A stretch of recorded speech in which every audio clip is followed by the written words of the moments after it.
بسم اللہ الرحمن الرحیم۔ 5 اکتوبر ٹیچر ڈے کے موقع پر ڈسٹرکٹ ایجوکیشن اتھارٹی لاہور کے زیر اہتمام government girls comprehensive high school Wahdat road میں پروقار تقریب منعقد ہوئی، جس کے مہمان خصوصی D P I Punjab Mushtaq Ahmad Sial تھے۔ تقریب میں C E O Parvez Akhtar, D E O Nayyar Iqbal, deputy D E Os, A E Os, male female اساتذہ کرام اور طلبہ و طالبات کی کثیر تعداد نے شرکت کی۔ اس موقع پر شرکاء نے استاد کی عظمت کو سلام پیش کیا، جبکہ مقررین نے ٹیچر کی ملک و قوم کے لیے گراں قدر خدمات کو بے حد سراہا اور خراج تحسین پیش کیا۔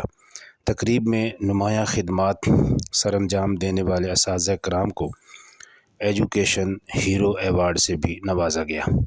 اس موقع پر یونیسیف کے نمائندہ بھی موجود تھے۔ اساتذہ کرام نے قوم کے بچوں کو مزید محنت سے پڑھانے اور انہیں زیور تعلیم سے آراستہ کرنے کے عزم کو دہرایا۔